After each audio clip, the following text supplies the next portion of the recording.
जैसा कि आप सब जानते हैं कि वेदर चेंज होने के कारण इस मौसम में बहुत ज़्यादा हेयर फॉल होता है। तो उसी का ट्रीटमेंट हम यहाँ पे कर रहे हैं। मेरे भी बहुत ज़्यादा हेयर फॉल हो रहे हैं और लास्ट वीडियो में मैंने आप लोगों के साथ शेयर किया था टोनर, जो कि हर बार जब भी आप ऑयलिंग करते हैं उससे पहले कर लो, नहीं तो आप इसको 1 दिन छोड़ के 1 दिन भी कर सकते हो। जिन लोगों को लगता है कि मेरे हेयर बहुत गंदे लगेंगे इससे, तो वो लोग जिस दिन ऑयलिंग कर रहे हैं उससे थोड़ी देर पहले करके हल्का-सा ड्राई होने दें और उसके बाद ऑयलिंग करें। देखिए, सबसे बड़ी प्रॉब्लम ये आती है किसी भी, चाहे वो स्किन से रिलेटेड हो, चाहे वो हेयर से रिलेटेड हो, प्रॉब्लम ये आती है कि हम चीज़ों को अच्छे से नहीं करते हैं, ठीक है? ऑयलिंग कुछ लोग 2 मिनट में फटाफट से इधर-उधर ऑयल लगाया और हो गया करके बोल देते हैं। ऑयलिंग की ज़रूरत हो या जो भी चीज़ ट्रीटमेंट हम अपनी स्किन पे, हेयर पे दे रहे हैं, वो हमारी स्किन के अंदर तक पेनिट्रेट होना चाहिए। तो जो हमारी स्कैल्प के अंदर तक पेनिट्रेट हो, उसी प्रोसेस को आज आप लोगों के साथ शेयर कर रही हूँ कि किस तरह से चीज़ों को करें। मेहनत तो हर कोई करता है, लेकिन रिजल्ट्स कुछ को मिलते हैं। क्या मिस्टेक्स ऐसी हम करते हैं? तो सबसे पहले टोनर लगा लिया। टोनर का बहुत इफ़ेक्टिव है, बहुत अच्छा रोल है हमारे हेयर को गिरने से रोकने में और साथ ही साथ नई हेयर ग्रोथ करने में। तो ज़रूर उस टोनर को बनाना। उसके लगाने के बाद ऑयलिंग कुछ इस तरह से धीरे-धीरे करके पार्टीशन करते हुए, है ना? इस तरह से अपनी स्कैल्प के ऊपर करनी है और अच्छे से करनी है। ये जो ऑयल मैं ले रही हूँ ये हल्का-सा थिक है, इसलिए मैं बहुत ज़्यादा मसाज यहाँ पे नहीं कर रही हूँ और जिन लोगों को बहुत ज़्यादा हेयर फॉल है उनको भी ज़्यादा नहीं रगड़ना होता अपने हेयर्स को। लेकिन हाँ, हल्के-हल्के हाथों से 5 से 7 मिनट तक, नहीं तो 10 मिनट तक अच्छे से मसाज ज़रूर करनी चाहिए। सिर्फ़ ऊपर-ऊपर लगा देते हैं कि ऑयलिंग बहुत अच्छे से करेंगे तो हमारा हेयर फॉल होगा। देखिए, जिन हेयर्स की रूट्स वीक हो चुकी है वो हेयर हमारे निकलेंगे ही निकलेंगे।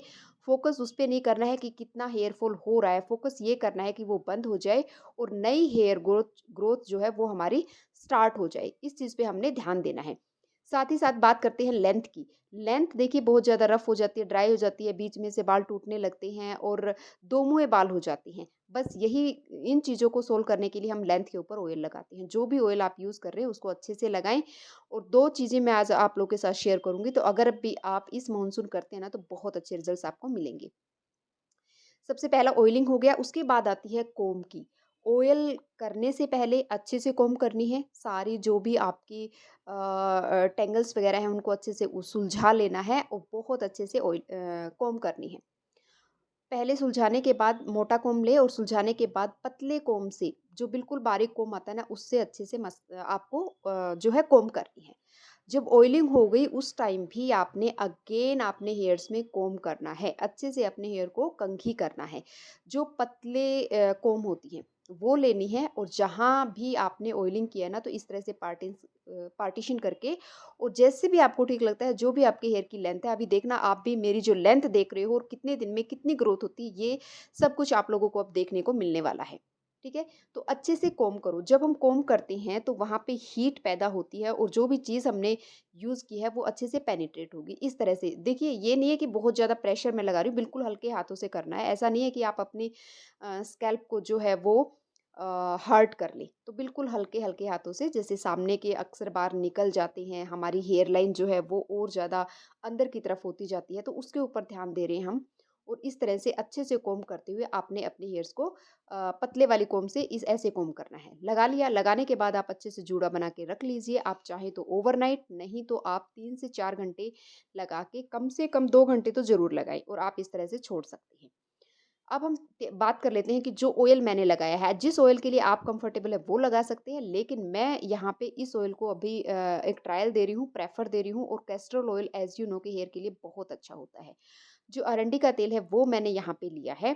सबसे पहले गर्म पानी, बॉयल पानी आपने एक बाउल में ले लेना है और देखिए कितना थिक है ये ऑयल, कैस्टर ऑयल। ये मत समझना कि ये सरसों का तेल है, सरसों का तेल नहीं है ये। बिल्कुल आप देख पा रहे हैं ना, बिल्कुल हनी के जैसा है, इतना गाढ़ा होता है। तो इसका अकेले इसको यूज़ करना बहुत मुश्किल होता है क्योंकि मसाज नहीं कर पाएँगे हम, ठीक है? इसलिए इसको हम डाइल्यूट कर रहे हैं किसी भी माइल्ड ऑयल के साथ। मैं यहाँ पे ऑलिव ऑयल यूज़ कर रही हूँ क्योंकि मेरे पास है।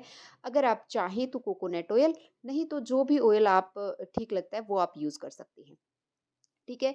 तो दोनों को ही इक्वल क्वांटिटी में लेके और अच्छे से इसको गरम करना है। डायरेक्ट हीट पे, डायरेक्ट फ्लेम पे इसको गरम करेंगे तो इसकी जो पोषक है वो कम हो जाएगी, इसकी जो पावर है वो कम हो जाएगी, इसलिए इस तरह से गरम करें, नहीं तो कुछ सेकंड के लिए ओवन में गरम कर लें।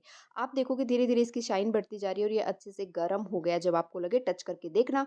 जब आपको लगे गरम हो गया है और अच्छे से, तो उसी हल्के-हल्के गुनगुने ऑयल का अपने हेयर्स में आपने मसाज करनी है। जब भी ऑयल करते हैं वीक में 3 बार ज़रूर करना, क्योंकि हम यहाँ पे ट्रीटमेंट कर रहे हैं, तो ट्रीटमेंट को लगातार करेंगे तभी हमें रिजल्ट्स मिलते हैं।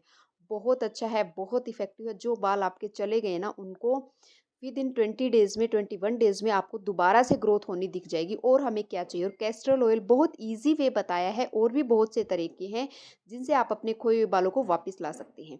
तो मैं यहाँ पे दिखा रही थी, देखिए ये गर्म होना स्टार्ट हो गया, हल्के-हल्के बबल्स आपको दिख रहे होंगे इसमें, बस। तो यही आपको करना है और इसके बाद आपने अपने हेयर में मसाज करनी है। वीडियो अच्छी लगी तो लाइक करना, चैनल पे नए हो तो सब्सक्राइब ज़रूर करना। Thank you for watching.